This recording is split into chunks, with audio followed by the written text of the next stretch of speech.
Today I am going to discuss about the next part of the Indian freedom struggle, okay, या moment.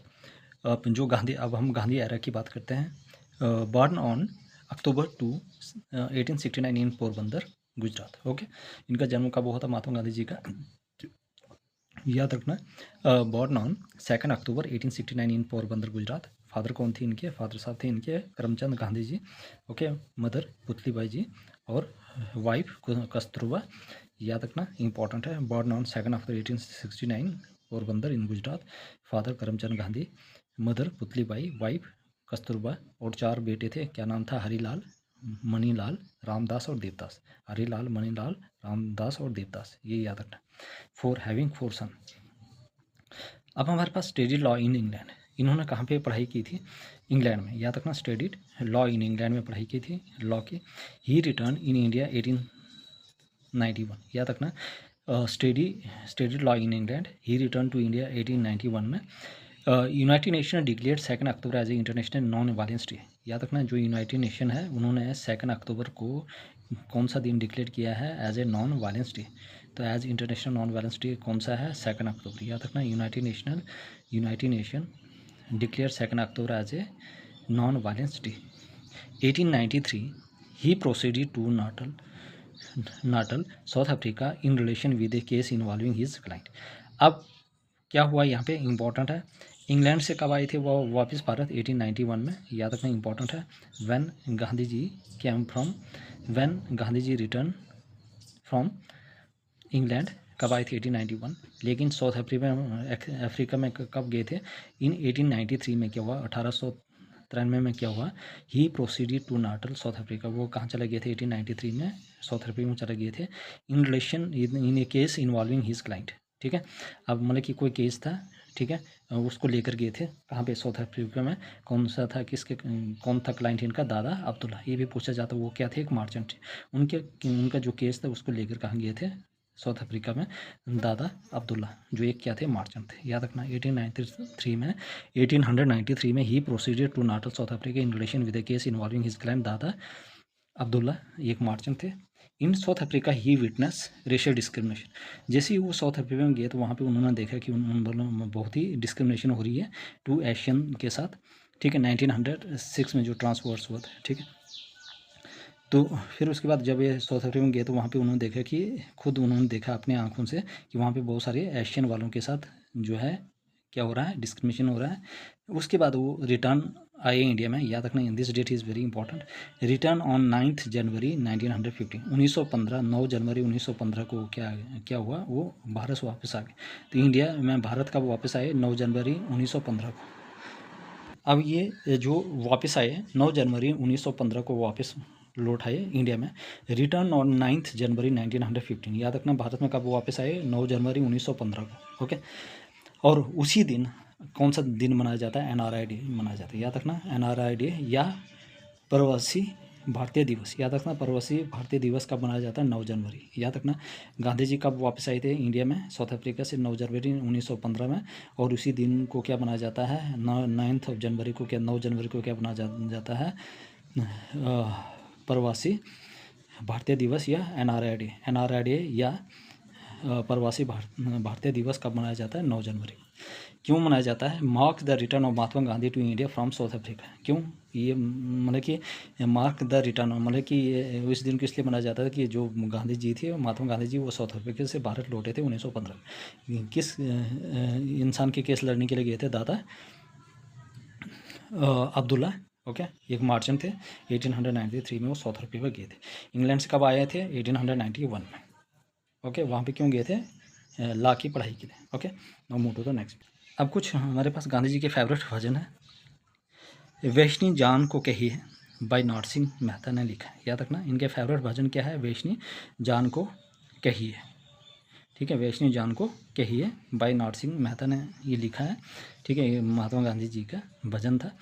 Gandhi ji जो थे वो रविंद्रनाथ टैगोर के साथ कहाँ पे मिले थे? शांति निकेतन में, याद रखना। गांधी जी मेट रविंद्रनाथ टैगोर एट शांति निकेतन। जो गांधी जी थे वो रविंद्रनाथ टैगोर के साथ कहाँ पे मिले थे? शांति निकेतन, याद रखना। गांधी जी मेट रविंद्रनाथ टैगोर एट शांति निकेतन में।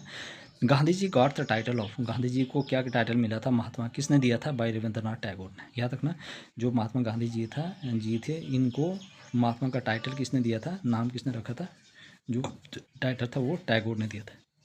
और टैगोर को टाइटल क्या मिला था, महात्मा गांधी जी ने टैगोर को क्या टाइटल दिया था, गुरुदेव, गुरुदेव। याद रखना, तो Tagore gave him title of गुरुदेव। जो टैगोर था उन्होंने, उनको कौन सा टाइटल मिला था गांधी जी के द्वारा, गुरुदेव। तो जो गांधी जी थे उनको टाइटल मिला था महात्मा, किसने दिया था, रविंद्रनाथ टैगोर ने। और टैगोर को उसके बदले क्या टाइटल मिला था, गांधी जी ने क्या दिया था, गुरुदेव। ओके, याद रखना। साबरमती आश्रम कहाँ पे है, अहमदाबाद में। अब इनकी डेथ कब हुई थी, मृत्यु कब हुई थी, ठीक है, हत्या कब हुई थी, असैसिनेटेड ऑन 30 जनवरी 1948, 1948 को इनको मार गिरा है। ओके, इनकी हत्या की गई। ओके, असैसिनेटेड ऑन 30, जो महात्मा गांधी जी थे इनको असैसिनेट किया गया 30 जनवरी 1948 बाय नथुराम गोडसे ने। याद रखना। अब इनको जो टाइटल दिया केसरी आई हिंद, याद रखना, केसरी आई हिंद जो टाइटल दिया है लॉर्ड हार्डिंग ने। याद रखना, केसरी आई टाइटल, केसरी, ठीक है, केसरी आई हिंद जो टाइटल दिया है वो किसने दिया, लॉर्ड हार्डिंग ने। किसको, गांधी जी को। Set up Natal Kaisar i Hind by Lord Hardinge.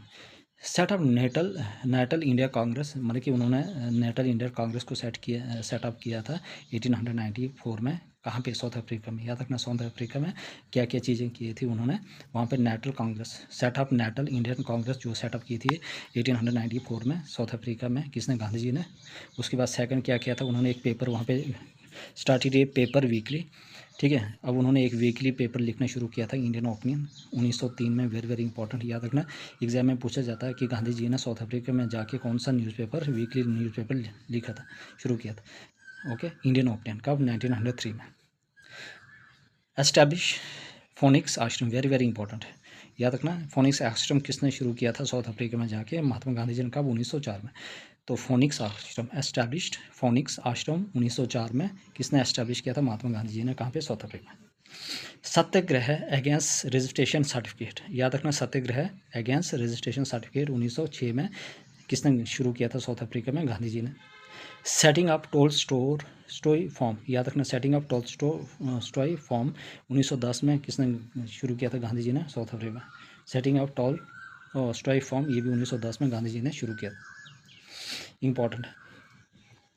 उसके बाद और क्या किया था उन्होंने, help run ambulance for wounded British soldier in the bore war, जब बोर वॉर हुआ था 1890 से लेकर 1902 में। याद रखना, 1899 में और 1902 में जब बोर वॉर हुआ था, ठीक है, जो भी ब्रिटिशर जो मतलब कि सोल्जर थे, जख्मी सोल्जर थे, उनके लिए एम्बुलेंस की सुविधा उपलब्ध की थी, ठीक है। वो भी किसने काम किया था, गांधी जी ने। ओके, 1899 से लेकर 1901 तक, 1902 तक, सॉरी, ठीक है। तो ये इन्होंने काम किया था साउथ अफ्रीका में। ओके, अब न्यूज़पेपर जो गांधी जी ने लिखी थी, मतलब कि कौन कौन से न्यूज़पेपर है गांधी जी के, इंडियन ओपिनियन 1930 में, कहाँ पे है, साउथ अफ्रीका में। जो तीन थी, ये वाले चार न्यूज़पेपर में से तीन जो थी वो इंडिया में पब्लिश की थी, नवजीवन और यंग इंडिया 1919 में पब्लिश की थी। याद तक नवजीवन और यंग इंडिया कब पब्लिश की थी, 1919 में, ठीक है। और हरिजन कब पब्लिश की थी, 1933 में, 1933 में पब्लिश की थी, पब्लिश इन इंडिया। याद रखना, तो साउथ अफ्रीका में कौन सी की थी, इंडियन ओपिनियन। और इंडिया में कौन कौन सी की थी, तीन न्यूज़पेपर, कौन कौन सी, हरिजन आ गया 1933 में, और जो 1919 में कौन कौन सी की थी, यंग इंडिया और नवजीवन। तो नवजीवन और यंग इंडिया 1919 में, ये दोनों 1919 में की थी, और हरिजन 1933 में, ठीक है। तो ये याद रखना, that is also very very very important. Okay, देखो यार, हर एक बच्चा सब्सक्राइब करे इस चैनल को, ताकि मैं आप लोगों के लिए इतना ऑथेंटिक कंटेंट लाऊंगा कि आपका एक सवाल भी बाहर से नहीं आएगा। ओके, इसलिए please everybody subscribe my channel, like share and comment also. मुझे भी मोटिवेशन मिलता है जब आप लोग सब्सक्राइब करते हो, शेयर करते हो, लाइक करते हो और कमेंट करते हो। Okay, now move to the next one is Champaran Satyagraha. अब चंपारण सत्याग्रह क्या है, 1917 में। याद रखना, चंपारण सत्याग्रह क्या है, 1917 में। ये फर्स्ट सिविल डिसोबीडिएंट मूवमेंट, याद रखना, फर्स्ट सिविल डिसोबीडिएंट मूवमेंट कौन है, चंपारण सत्याग्रह 1917 में, 17 में, ठीक है। तो चंपारण सत्याग्रह 1917 में फर्स्ट सिविल डिसोबीडिएंट मूवमेंट है। Rajkumar Shukla ask Gandhi to see the problem of indigo plant. Rajkumar Shukla ji थे, उन्होंने क्या किया, उन्होंने गांधी जी को बुलाया कि भाई यहाँ पे देखो कि जो अंग्रेज लोग हैं वो लोगों से इंडिगो प्लांट करवा रहे हैं। Okay, to see the problem of the indigo plant, ठीक है। और ऊपर से ठीक है, क्योंकि हमारे इंडिया में इंडिगो का कोई काम नहीं था। ठीक है, लोग किसान लोग अपनी फसल उगाते थे, लेकिन अंग्रेज़ लोग उनको बोले भाई आपने इंडिगो लगाना है। ठीक है, और ऊपर से उनसे टैक्स भी लेते थे। ओके, तो जो गांधी जी थे, जो राजकुमार शुक्ला जी थे, उन्होंने गांधी जी को बुलाया कि भाई यहाँ पे आइए और इन लोगों की समस्या को हल कीजिए। ओके, 3 काठी सिस्टम, मतलब इतना टैक्स लेते 3/20। ओके, कौन सा सिस्टम था? 3 काठी system, 3/20। Okay, when Gandhi reached Champaran to prove into the matter. जैसे ही गांधी जी कहाँ पे पहुँचे? चंपारण। याद रखना, when Gandhi ji reached Champaran to prove into the matter, the authorities order him to leave the area at once. अब वहाँ पे जो ब्रिटिश अथॉरिटी थी, उन्होंने ये बताया कि भाई आपने इसी टाइम यहाँ से जाना होगा। ठीक है, कि भाई आपने चंपारण से अभी जाना होगा। Okay, Gandhi ji defied the order and prefer to face the punishment. अब उन्होंने क्या किया? उस ऑर्डर को नहीं माना और वो उस चैलेंज के लिए तैयार रहे कि भाई हमें तो लड़के ही जाना है, ऐसे नहीं जाना। ओके, और जो भी किसान लोग हैं, ठीक है, उनको न्याय दिला के जाना। Finally the authority relented the permitted Gandhi ji to make an inquiry. उसके बाद फाइनली जो अथॉरिटी थी, उन्होंने क्या किया? उनको इजाज़त दे दी उस इंक्वायरी करने की। Government appointed a committee to look into the matter. Government ने क्या किया? एक कमेटी अपॉइंट की ताकि इस मामले को देखा जाए, and nominated Gandhi as a member. और गांधी जी को क्या अपॉइंट किया जाएगा? As a member. तो government appointed a committee to look into the matter. Government ने क्या किया? एक कमेटी अपॉइंट की ताकि इस मामले को देखना है, और nominated Gandhi as a member, और गांधी को क्या करना है? एज ए मेंबर नॉमिनेट करना है। Gandhi ji was able to convince the authorities that the 3 kathia system should be abolish. Gandhi ji ने क्या किया? उन्होंने अथॉरिटी से कन्विंस किया, बातचीत की कि भाई जो 3 काठिया सिस्टम 3/20 जो चीज़ आपने रखी टैक्स के लिए, इसको ख़त्म करना है, टैक्स सिस्टम ख़त्म करना है। And the peasant should be compensated for the illegal dues extra from them. कि भाई आपने क्या करना है? किसान जो भाई लोग हैं उनको क्या करना है? आपने कंपनसेट करना देना है। ठीक है, जो भी आपने उन लोगों से इलीगल ड्यूज़ लिए, मतलब जो टैक्सेस, ठीक है, गलत तरीके से टैक्सेस वसूल किया, तो वो भी आपने वापस देने होंगे। याद रखना। तो फर्स्ट सिविल डिसोबीडियंस मूवमेंट्स कौन सा है? वह है चंपारण सत्याग्रह। तो याद रखना, तो चंपारण सत्याग्रह 1917 फर्स्ट सिविल डिसोबीडियंट मूवमेंट है। राजकुमार शुक्ला ने क्या किया? गांधी जी को बुलाया कि भाई यहाँ की लोगों की प्रॉब्लम सुनिए, जो किसान लोग हैं जिनसे इंडिगो प्लांट करवाया जा रहा है। ओके, और ऊपर से उनको 3 काठिया सिस्टम मीन्स टैक्स भी वसूला जा रहा है 3/20। When Gandhi ji reach Champaran to probe into the matter. जब गांधी जी कहाँ पे पहुँचे? चंपारण में, इस मैटर को सुलझाने के लिए। The authorities order him to leave the area at once. अब जो अथॉरिटीज़ थी, उन्होंने ऑर्डर दिया कि भाई आपको इस एरिया को एकदम यहाँ से छोड़ना पड़ेगा। Gandhi ji defied the order and prefer to face the punishment. Gandhi ji ने क्या किया? उस ऑर्डर को नहीं माना और उस पनिशमेंट के लिए क्या हो गया? तैयार हो गया। ओके, कि भाई हमने यहाँ से लड़के ही जाना, हमें यहाँ पे किसानों को न्याय दिला के ही जाना। Finally the authority related and permitted Gandhi ji to make the inquiry. अब पहले फाइनली जो अथॉरिटीज़ थी वो भी उन्होंने भी परमिशन दे दी और इस चीज़ की इंक्वायरी करना शुरू कर दी। गांधी जी को भी अपॉइंट किया गया। गांधी जी अपॉइंटेड एक committee to look into the matter. Gandhi ji मतलब गवर्नमेंट ने क्या किया? एक कमेटी अपॉइंट की इस मैटर के लिए, और जो गांधी जी थे उनको एज ए मेंबर नॉमिनेट किया गया। Okay, Gandhi ji was able to convince authorities that the 3 kathia system should be abolish. अब जो गांधी जी थे, उन्होंने कमेटी के साथ किया कि कन्विंस किया कि भाई ये जो कि 3 काठिया सिस्टम, इसको ख़त्म किया जाए। And the peasant should be compensated. Peasant को क्या करना चाहिए? उसके लिए कंपनसेशन मिलना चाहिए for the legal dues extracted from the. अब है खेड़ा सत्याग्रह 1918। ठीक है, खेड़ा सत्याग्रह क्या है? 1918 में क्या हुआ? खेड़ा सत्याग्रह जो है ये हमारे पास फर्स्ट नॉन कॉपरेशन मूवमेंट। याद रखना, फर्स्ट नॉन कॉपरेशन मूवमेंट कौन सा है? खेड़ा सत्याग्रह। खेड़ा सत्याग्रह 1918 क्या है? फर्स्ट नॉन कॉपरेशन मूवमेंट है। Because of the drought in 1918, क्योंकि 1918 में क्या हुआ? ड्रॉट पड़ गया था। Crops failed in Kheda district of Gujarat. और जो खेड़ा डिस्ट्रिक्ट था गुजरात में, वहाँ पे क्या हुआ? जो पूरी तरह से फसल तबाह हो चुकी थी 1918 में। याद रखना, गुजरात में खेड़ा डिस्ट्रिक्ट में। According to revenue code, if the yield was less than 1/4 of the normal produce, the farmer were be entitled to remission। अगर वहाँ पे जो भी प्रोडक्शन 1/4 से कम होती है वहाँ पे, तो उनको भी कुछ ना कुछ देना पड़ेगा। Okay, the authority refuse to grant remission. अब जो अथॉरिटीज़ थी उन्होंने क्या किया? उनको मतलब कि जो भी फार्मर की जो प्रोडक्शन 1/4 से भी कम होती है तो उनको सरकार की तरफ से कुछ न कुछ देना पड़ता है। ओके, तो अब क्या हुआ, the authority refuse to grant remission. और जो अथॉरिटीज़ थी उनको मुआवजा जो भी उनका नुकसान हुआ है ना उसको देने से मना करके। Okay, Gandhi ji supported the peasant cause and asked them to withhold revenue. ठीक है, गांधी जी ने क्या किया, उनका सपोर्ट किया है पीजेंट का। ठीक है, और ये चीज़ करने के लिए कहा। ओके, रेवेन्यू का।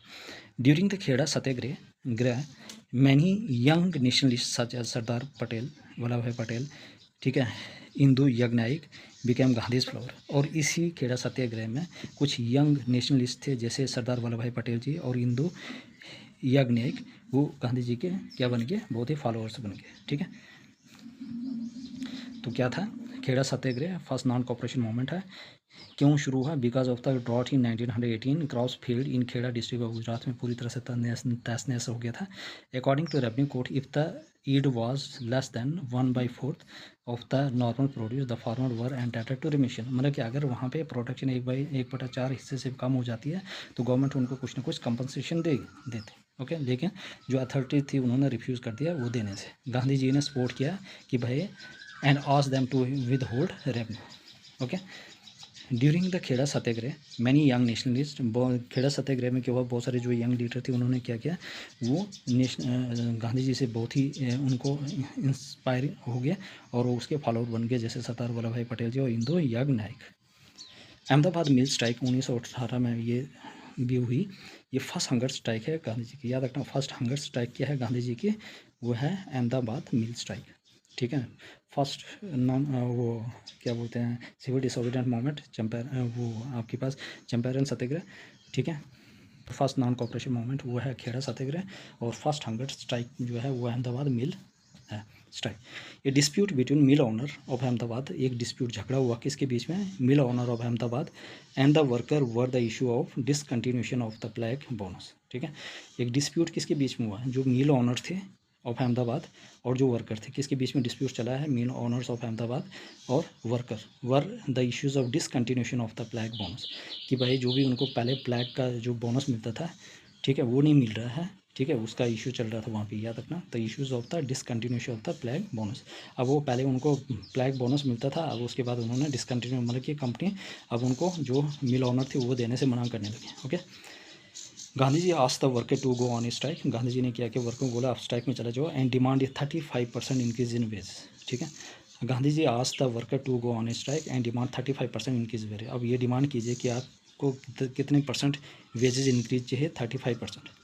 The employ were willing to concede ये 20% बोनस वाले। अब एम्प्लॉय को कितना मिलता था, सिर्फ इतना, मतलब सिर्फ 20% के लिए राजी हुए थे। Okay, Gandhi ji advise the worker to remain non violent while on strike.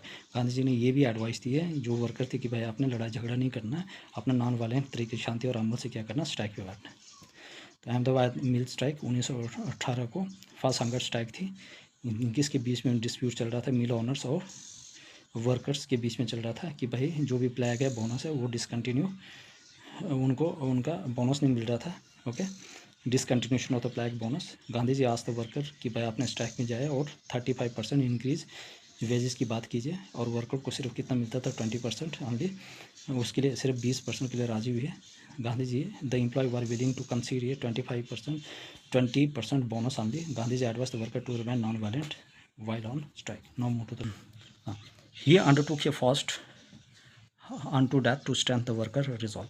अब उन्होंने क्या किया, मतलब पूरी तरह से हड़ताल में, वो हड़ताल पे बैठ के, मतलब भूख हड़ताल पे बैठ के, ठीक है, कि तब तक हम यहाँ से नहीं उठेंगे चाहे, ठीक है, जब तक इन वर्करों का मसला हल नहीं होता। Okay, mill worker owners finally agree to give the worker 35% increase wage. अब आखिरी में क्या हुआ, जो मिल वर्कर्स थे, मिल ओनर्स थे, उन्होंने क्या किया, मान लिया कि भाई आप वर्कर्स को 35% इंक्रीज इन वेजेस करनी है। ओके, तो नहीं तो उन्होंने ये बोला था कि जब तक ये मांगे पूरी नहीं होती तब तक हम हंगर स्ट्राइक पे बैठेंगे, चाहे हमारी डेथ क्यों नहीं हो जाए, लेकिन भूख हड़ताल पे बैठ के। और उसके बाद जो मिल ऑनर्स थे वो ये चीज़ें मान गए और उन्होंने 35% इंक्रीज इन वेजेस की जो वर्कर्स की डिमांड थी वो फुलफिल कर ली। Okay, I hope everybody clear, please और everybody subscribe my channel, like share and comment also, और शेयर टू योर फ्रेंड्स। देखो आप लोग अपने फ्रेंड्स को शेयर नहीं कर रहे। ओके, ये तो गलत बात है। ओके।